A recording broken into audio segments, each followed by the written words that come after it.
Voilà, c'est un document réalisé par Jean-Marc Badeau que vous pourrez suivre à l'issue de ce 20h. L'une des plus récentes réalisations des engagements nationaux, c'est le CSPS de Pilimpikou dans le Passoré. Il a été inauguré vendredi dernier. Il vient améliorer la prise en charge sanitaire dans cette localité. Les populations se soignaient dans un CSPS vieux d'une 50aine d'années. Christophe Ilboudou. Pilimpikou a son nouveau CSPS. L'infrastructure comprend un dispensaire, une maternité, 2 logements pour le personnel soignant, un dépôt pharmaceutique et un forage éclairé par des panneaux solaires. Réalisé par les engagements nationaux avec l'aide financière de la Chine-Taïwan, le coût global de ce centre de santé s'élève à plus de 108 millions de francs CFA. Le domaine de la santé, c'est toujours un domaine de coopération majeure entre la République de Chine, Taïwan et le Burkina Faso.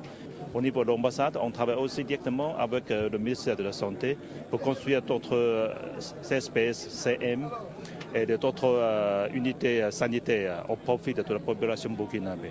Depuis sa création le 2 juin 1994, les engagements nationaux se sont investis dans l'amélioration des conditions de vie de la population à travers la construction des CSPS et la réalisation de projets de société pour le développement. Toutes les questions cruciales, tous les aspects clés du développement de notre pays ont été pris en compte par les engagements nationaux. Depuis la santé jusqu'à l'alphabétisation, en passant par les infrastructures, par l'agriculture, par la promotion de la femme, de la jeune fille, etc. Lorsque les portes d'un centre de santé s'ouvrent, c'est les portes du bonheur et de l'amélioration de la qualité des soins de santé des populations qui s'annoncent.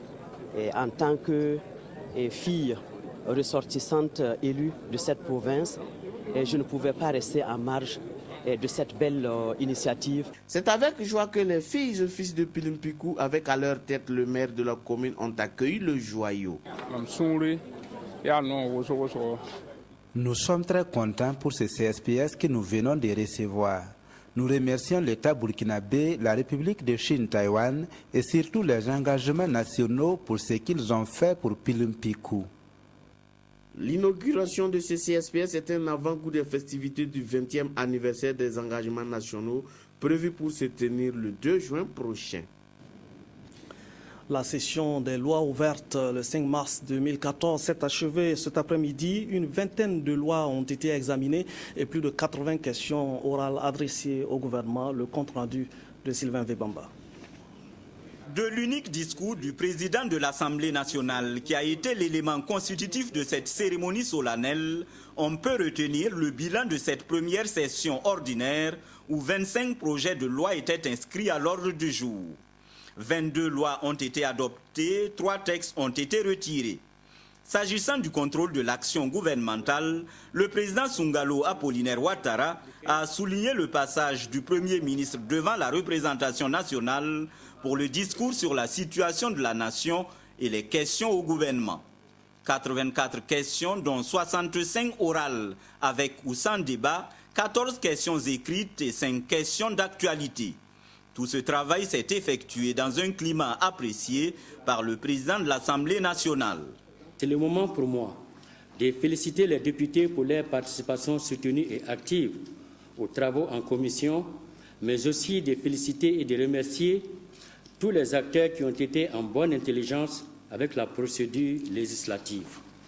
Il me plaît à cet égard de leur adresser mes vives félicitations pour la qualité du débat parlementaire, empreint de courtoisie, de sérénité, de patriotisme, de respect de l'autre, avec toujours à l'esprit la quête d'un avenir meilleur pour les Burkinabés. La cérémonie solennelle de clôture qui s'est déroulée en présence du Premier ministre, des présidents d'institutions, des membres du gouvernement et du corps diplomatique a servi de tribune pour évoquer la situation au Mali voisin et surtout celle sociopolitique et économique nationale. Le processus démocratique de notre pays ne cesse de s'approfondir et de s'enrichir. Le débat politique est très ouvert au Burkina Faso. C'est ainsi qu'il est aisé de constater que l'expression est libre et plurielle. Toutefois, dans ce contexte de libre expression, les différentes opinions doivent se manifester dans les formes républicaines en ayant bien sûr à l'esprit le respect de la Constitution, des lois et des règlements, et la prééminence de la cohésion sociale. C'est par une minute de silence pour les dignes fils du Burkina qui ont perdu la vie au cours de cette session que la cérémonie a débuté. Comment s'organise un vote à l'étranger? Comment se conçoit une bonne gestion et administration électorale? Les acteurs du processus sont à l'école du programme Bridge pour se familiariser avec les techniques qui garantissent une élection transparente et crédible. Reportage Eleonore Ouedraogo Yerbanga. L'Union africaine et la Commission électorale nationale indépendante unis pour renforcer les capacités des acteurs intervenant dans le processus électoral. Avec une rencontre de 5 jours, les acteurs politiques, les représentants d'institutions et d'organisations de la société civile, ainsi que les membres et personnels administratifs de la CENI et de l'Union africaine vont se familiariser avec l'administration électorale, la conception de la gestion électorale et le vote à l'étranger. Le fait que toutes ces personnes-là viennent avec la CENI pour pouvoir échanger, ça fait en sorte qu'ils sont ensemble. Donc ils discutent ensemble des règles du processus électoral. Ça permet de lever toutes les incompréhensions. Et le fait de rester ensemble pendant une bonne semaine, ça va aider à une meilleure compréhension entre nous des règles et surtout des enjeux pour notre pays. La formation modulaire Bridge, bâtie des ressources pour la démocratie, la gouvernance et les élections, sera appuyée par l'Union africaine qui a mis en place un programme chargé d'accompagner ses pays membres dans leurs processus électoraux. Un service a été mis en place dans le cadre du département là-bas à l'Union africaine pour aider les différents pays donc dans le cadre des dispositions prises par les différentes commissions nationale électorale. Et nous travaillons de façon étroite donc avec ces différentes commissions pour aider les pays à organiser les élections dans un cadre tout à fait approprié, dans un cadre tout à fait transparent. La présente formation exprime, selon Maître Barthélémy Kéré, l'ambition de la CENI de réussir la gestion des scrutins par une organisation méthodique et professionnelle à la satisfaction de tous, de manière à obtenir l'acceptation des résultats. Elle va par ailleurs permettre aux acteurs politiques de mieux appréhender la matière électorale et de lutter contre les préjugés. Vous pouvez désormais payer vos factures Sonabel auprès des guichets EcoBank, une plateforme de paiement électronique proposée aux clients. La Nationale d'électricité et la banque ont signé un partenariat dans ce sens. Maxime Zongo. Offrir un cadre agréable aux clients de la Sonabel afin qu'ils puissent payer leurs factures sans trop de désagréments, voilà l'objet de cette innovation voulue par EcoBank et la Sonabel.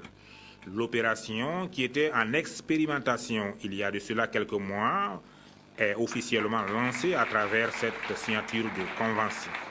Ce produit-là va permettre aux clients de la Sonabel, qui ne sont pas forcément des clients d'EcoBank, de pouvoir, dans un premier temps, payer leurs factures sur 8 guichets, sur 8 agences EcoBank de Ouagadougou. Je dis bien dans un premier temps. Et dans un second temps, nous espérons l'ouvrir à toutes les 15 agences de Ouagadougou. Et dans un futur proche, nous l'espérons, à toute l'étendue des 42 agences que nous comptons sur le territoire burkinabé. De pouvoir diriger un certain nombre de nos clients vers des guichets qui ne sont pas les nôtres, des guichets de EcoBank, ça va diminuer la pression qu'il y a sur les guichets de Sonabel. Il est de notoriété publique que très souvent, surtout vers les fins du mois, nos guichets sont bondés, les files sont très longues et malgré les dispositions qu'on prend, ça s'établit pratiquement et il y a des problèmes. Cette plateforme électronique de paiement voulue par les deux structures est donc destinée à désengorger les guichets ordinaires de la Sonabel par l'augmentation des points de paiement. Par cette nouvelle disposition, les clients qui le désirent pourront directement régler leurs factures au guichet EcoBank où des installations appropriées y sont aménagées. Lorsque le client arrive au niveau des guichets d'EcoBank, le client présente sa facture et la caissière saisit le code ville, le code et le numéro de la police et la clé de la facture. Et le système se connecte en temps réel sur la base de données de la Sonabel et part chercher l'information de façon unique et vient l'afficher au niveau de l'écran. Après avoir fait mes opérations bancaires, le caissier m'a informé que je pouvais payer ma facture Sonabel, qu'il y a un nouveau produit qui permet aux abonnés Sonabel de régler leurs factures. Et depuis 3 mois, je paye ma facture dans les agences Ecobank. L'opération, qui est appelée à s'étendre à d'autres structures, fait partie, selon les premiers responsables d'Ecobank, des innovations de pointe destinées à satisfaire les clients. Elhadj Bouraïma Nana dirige la section territoriale de la Chambre de commerce et d'industrie du Burkina et cela jusqu'en 2018. Le monde des affaires ainsi que des autorités politiques et coutumières ont assisté samedi à son installation à Zignaré. Monsieur Nana et les autres élus consulaires de la section ont pris l'engagement de rendre la Chambre accessible à tous les acteurs économiques de la région. Reportage Moussaki. Félicitations et bon courage. Elhadj Bouraïma Nana est ainsi installé dans ses fonctions de président de la section territoriale du plateau central de la Chambre de commerce et d'industrie du Burkina Faso. L'homme arrive à la tête de cette institution régionale au moment où les secteurs de développement du plateau central, à savoir l'agriculture, le commerce, l'artisanat, l'élevage, ont besoin d'investissements pour être les bases du développement. Ces élus consulaires de la région, avec à leur tête le président, ont désormais la charge de révolutionner les secteurs de production par l'accès au crédit, par la collaboration et surtout par leur disponibilité à accompagner hommes, femmes et jeunes dans un monde d'affaires porteur de lendemains meilleurs pour la région. L'ensemble des programmes de la mandature du bureau consulaire régional visera atteindre les objectifs ci-après. Recenser et identifier les acteurs économiques de la région. Mettre en œuvre une politique d'exploitation des richesses économiques de la région en s'appuyant sur les vieilles valeurs positives et sur les fondamentaux de l'économie moderne.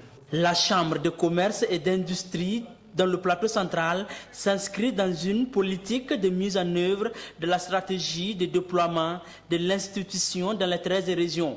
L'idée est de permettre à la Chambre d'être un véritable porte-parole du secteur privé auprès des autorités régionales. Monsieur Nassira Sissao, Monsieur Amado Sawadro et Monsieur Nana Bouraïma, sachez que les opérateurs économiques, en vous élissant comme leurs représentants, attendent beaucoup de vous.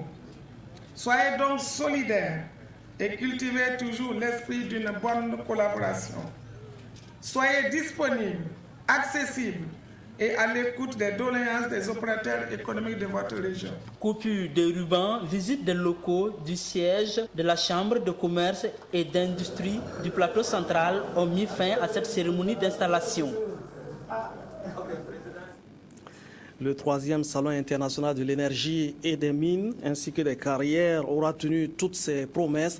C'est dans la convivialité et la détente que les invités se sont quittés en se donnant rendez-vous en mai 2015. Reportage Zalissa Sanfo. L'ambiance des affaires qui a régné près de 72 heures à ce salon international de l'énergie, des mines et des carrières Sénica a fait place à une autre forme d'ambiance, celle des grands jours de fête et de détente. Et pour cause, le 3e salon referme ses portes. Mais pas seulement. Elle referme ses portes après avoir tenu toutes ses promesses. 6 partenaires, businessmen, bailleurs de fonds, investisseurs, tous ont trinqué à cette soirée. C'est parce que leurs carnets d'adresses se sont élargis. Et les promoteurs, eux, peuvent s'enorgueillir d'avoir contribué à cela. Des débats qui ont pu avoir lieu, des rencontres d'affaires qui ont pu avoir lieu, nous avons ressenti beaucoup d'attention et beaucoup de profits qu'ont tiré les différents participants. C'est l'objectif que nous recherchons, faire du Sémica un événement au cours duquel des professionnels, des gouvernants et la société civile peuvent se rencontrer, échanger sur des thématiques, faire des rencontres d'affaires pour un meilleur développement endogène et harmonieux des secteurs mines et énergie en Afrique. Contribution du secteur minier à l'émergence des États membres de la CEDEAO. C'est sous ce thème que s'est tenu le 3e salon. Et là aussi, la communauté se réjouit de ce choix qui entre en droite ligne avec ses ambitions, celle de faire du secteur des mines un levier de développement économique au profit des 320 millions d'habitants que compte la communauté. Je suis satisfait rien que par l'orientation. La CEDEAO peut saisir ce genre d'événement non seulement pour harmoniser les politiques de nos États en matière de mines et d'énergie, mais aussi pour encourager tous ceux qui investissent dans ce secteur. La porte de ce 3e salon se referme, mais celle de la 4e s'ouvre avec toujours les mêmes ambitions. Contribuer au rayonnement du secteur des mines en Afrique et partout ailleurs. L'Institut des yeux signe avec le ministère des Enseignements secondaires et supérieurs un protocole d'accord pour la mise en œuvre du projet Centre d'excellence en Afrique de la Banque mondiale.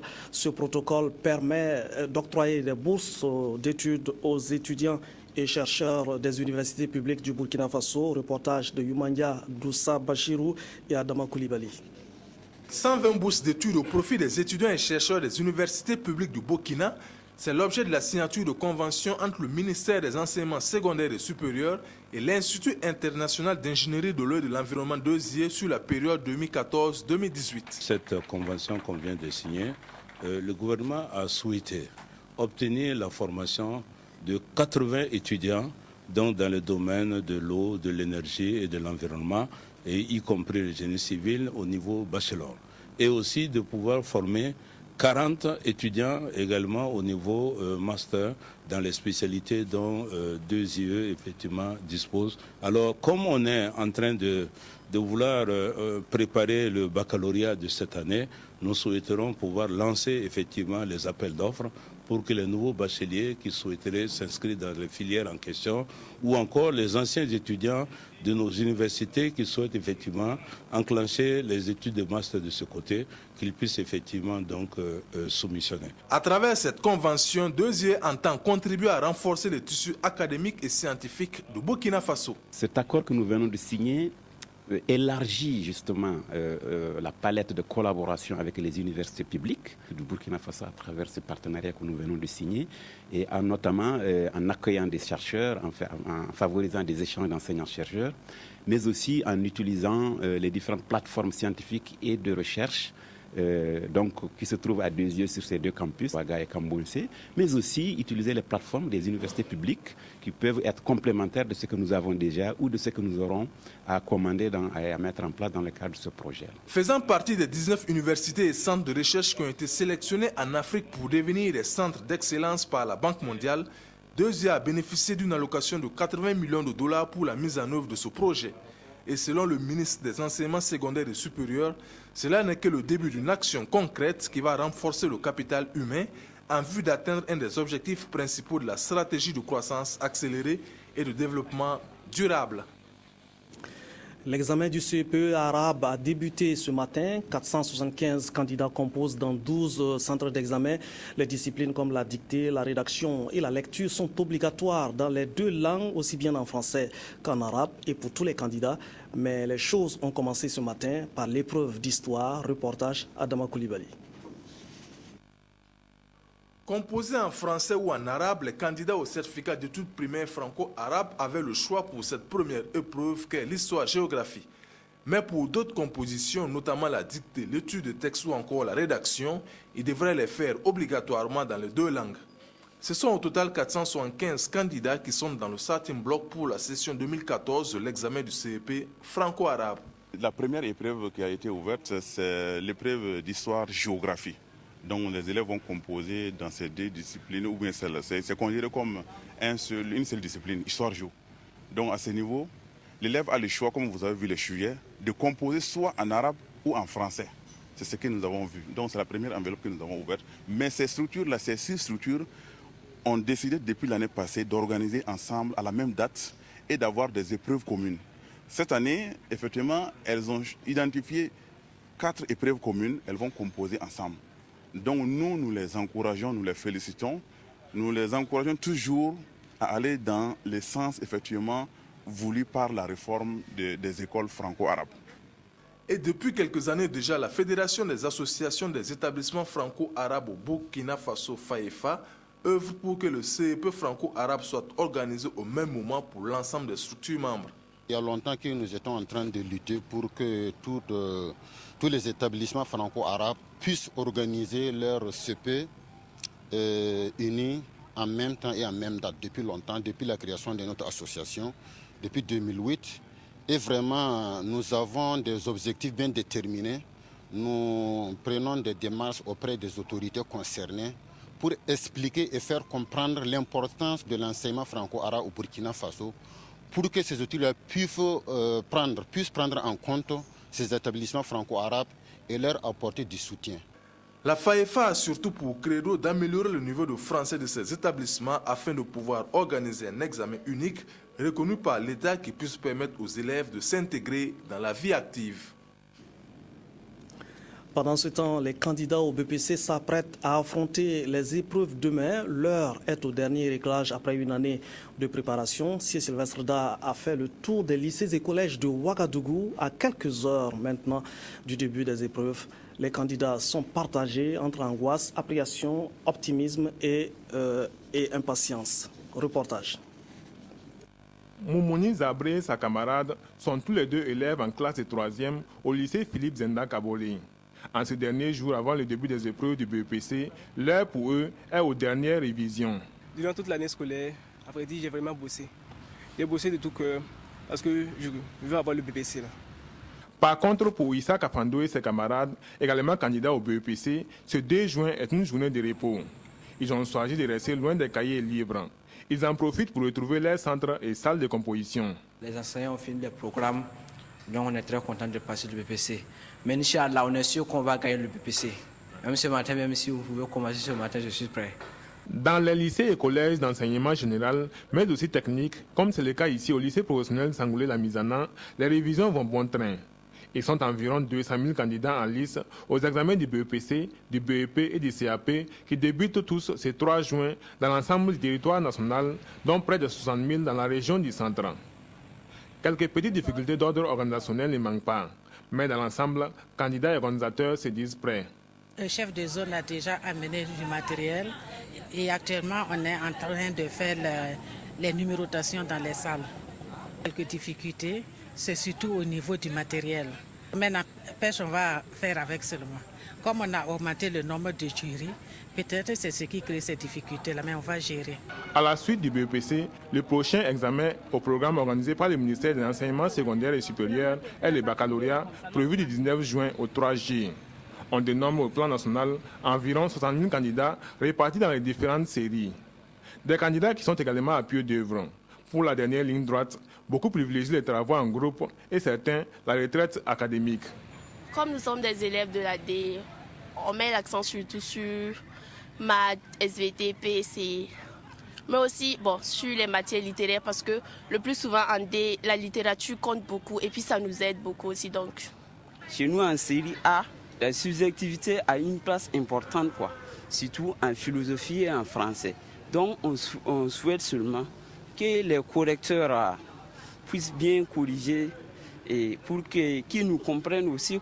Les révisions se font dans une ambiance détendue et ils sont nombreux les candidats qui affichent une sérénité rassurante. Les boss là, ça se passe bien. Surtout les comptables, on bosse ça bien. Donc c'est les leçons là qui nous inquiètent un peu, mais on arrive à s'en sortir un peu. On n'a jamais fait d'année aussi correcte que cette année. Moins de grèves, les cours se sont très vite achevés. On a eu beaucoup de temps en tout cas, puisqu'on a fini depuis le 15, donc on a le temps de se préparer. L'organisation des examens de l'OSECOS et du BAC va coûter au Burkina Faso environ 6 milliards de francs CFA. Dans tous les maillons de la chaîne, tout semble se dérouler normalement et le calendrier prévisionnel est jusqu'à présent respecté. Pendant ce temps, le SINAPAGER menace de boycotter toute action impliquant le personnel d'administration et de gestion. La décision a été prise par le dernier conseil du syndicat pour non prise en compte de leurs revendications. Anaïs Guéra et Nathalie Sawadogo. Droit d'indemnités et harmonisation de celles-ci, ce sont les dernières revendications du SINAPAGER. Depuis leur requête, le gouvernement est resté de marbre, selon le premier responsable des syndicats.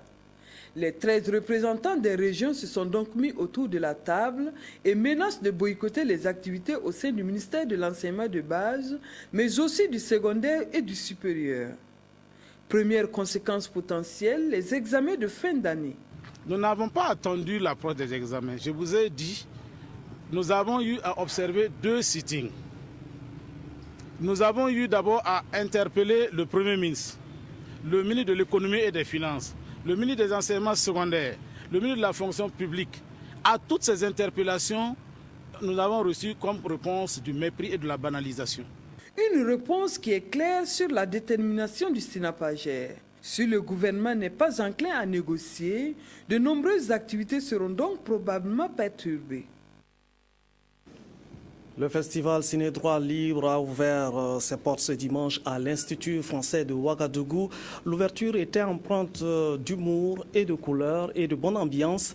Elle a rassemblé de nombreuses personnalités politiques, des artistes, comédiens, des vedettes de la musique, de la société civile qui ont allumé la 10e flamme du festival consacré aux droits humains et à la liberté d'expression au Burkina Faso. Reportage Nathalie Sawadogo Nabaloum.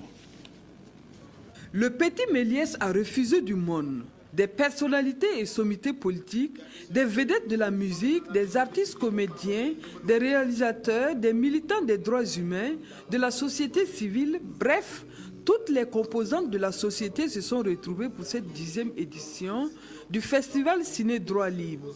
Une cérémonie riche en couleurs et pleine d'humour. Ça fait 10 ans que nous avons rêvé qu'avec le cinéma combiné à l'art, on pouvait faire bouger les lignes. Je pense que ce rêve est devenu un peu réalité parce que quand on fait des statistiques, on a touché plus de 600 000 personnes au Burkina Faso, on a diffusé plus de 500 films, on a visité plus de 55 villes au Burkina Faso. Le festival est déjà installé dans 3 pays africains, il y a 3 autres pays qui s'annoncent. Nous avons une web télé qui a déjà dépassé les 2 millions de visiteurs. À cette 10e édition, la réflexion se mène autour du thème « I have a dream ». Selon le coordonnateur, ils veulent rêver comme Martin Luther King et Nelson Mandela.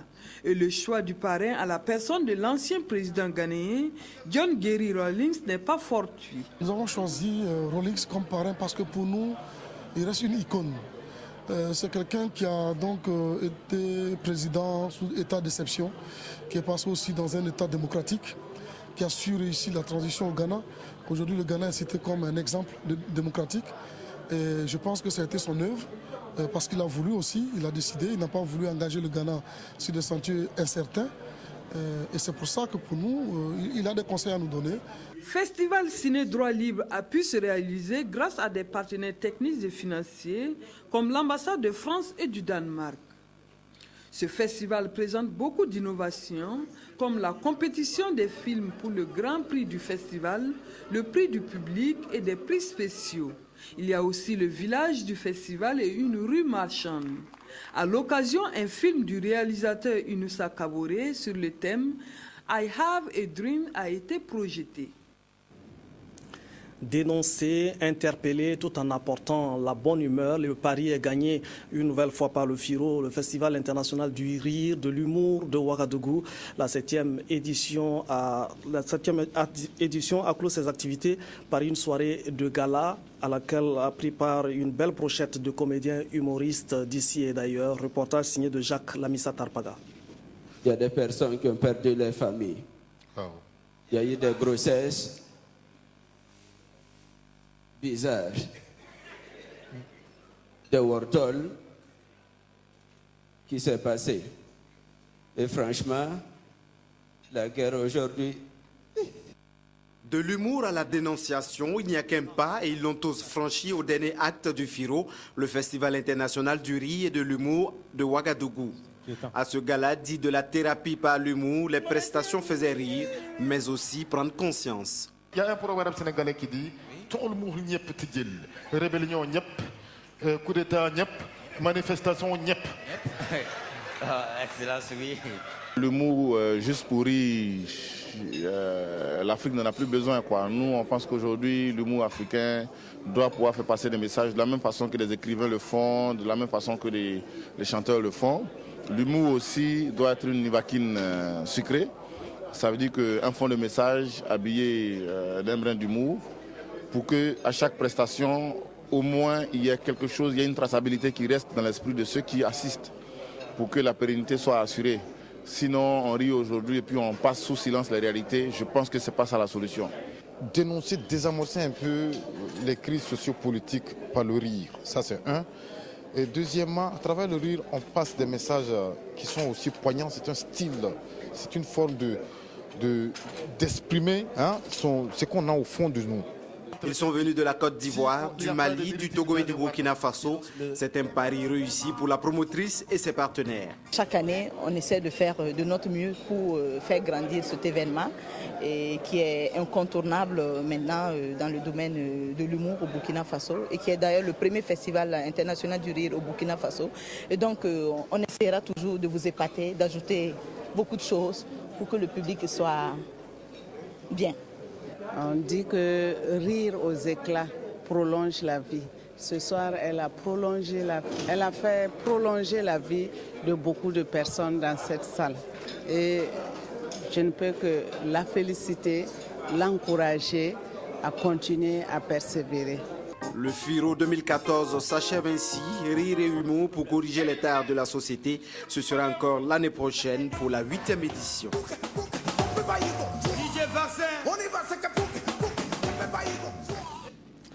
Valoriser les potentialités des femmes fortes et les amener à sortir de certains complexes. Miss Pokbedre s'investit pour cette cause depuis 10 ans. La nouvelle reine de beauté parmi les fortes corpulences s'appelle cette année Rolande Somda. Carole Sawadogo et Nathalie Sawadogo ont signé ce reportage. C'est elle, la Miss Pokbedre 2014. Rolande Somda, avec sa taille de 1,73 m et son poids de 163 kg, elle a séduit les membres du jury. C'est sur une note de 89 sur 100 que Rolande Somda a remporté la précieuse couronne. Aujourd'hui, vraiment la rondeur, je l'accepte. Ce n'est plus un complexe pour moi, mais c'est une fierté. Les critères de sélection dans l'élection Miss Pokbedre, il faut avoir minimum 90 kg pour prétendre à cette élection. C'est à l'issue des passages en tenue traditionnelle, en tenue de ville, de vérité, puis par l'exposé de leur thème personnel, que les membres du jury ont déterminé la Miss Édition 2014. Mon thème était sur l'excision. Je vais essayer, je vais faire tout mon possible pour honorer mon engagement dans ce que j'ai dit par rapport à mon thème. J'irai dans les familles, dans les provinces, et puis autour de moi, je vais vraiment faire la sensibilisation. Rolande Somda, Miss Pokbedre, bénéficie d'une moto, d'une cuisinière et de 4 complets de pain wax. Un complexe sportif s'ouvre à Bama dans les Hauts-Bassins. Le complexe sportif Nouaga-Ouedraogo, c'est une réalisation de l'ancien international Rahim Ouedraogo qui renforce l'offre de formation de la relève en football. Victorien Marienne nous fait découvrir le nouveau centre. Il n'y a pas mille et une solutions pour faire du foot burkinabé un football qui compte dans le concert des grandes nations. La formation de la relève reste le passage obligé car rien ne sert de courir en la matière, il faut partir à point. Le football, comme toute discipline, passe par la relève, passe par une bonne formation. Et en tout cas, c'est un réel plaisir pour nous d'accompagner Rahim dans cette œuvre qui permettra, j'en suis sûr, dans les années à venir, d'avoir des enfants très techniques. Le complexe sportif situé dans les environs de Bourg-du-Lasso, c'est-à-dire à Bama, et qui porte le nom du défunt et emblématique chroniqueur sportif et promoteur de football, Nouaga Ouedraogo, le géniteur de Rahim Ouedraogo se passe de commentaires. Il est un plus et non de trop dans la détection des jeunes talents, la formation de jeunes footballeurs, afin que ce sport-là nourrisse enfin son homme au Faso. C'est tout le souhait exprimé par tous les intervenants à la cérémonie officielle d'ouverture du dit complexe placé sous le parrainage du consul honoraire de la principauté de Monaco au Burkina. C'est un projet majeur qui mérite beaucoup d'accompagnement. Au-delà des créations de jobs, il y a qu'on est en train de donner une formation à des jeunes qui peuvent demain investir dans le même ordre, sinon dans un ordre beaucoup supérieur. Donc je crois que c'est aussi un acte qui participe du développement économique de notre pays, surtout le football qui est un acte majeur. L'occasion était belle pour toutes les composantes de la grande famille du football national et le parrain en chef de traduire leur fierté à Rahim Ouedraogo, qui au soir de sa retraite internationale prouve toujours qu'il a plusieurs cordes à son arc. Ce que nous étions en train de faire dans l'ombre est en train de payer tout doucement. Et aujourd'hui, moi je suis vraiment touché de tous ceux qui ont fait le déplacement ici. Avec l'appui de tout un chacun, nous pourrons arriver à quelque chose un jour. La fête était totale ce samedi au majestueux complexe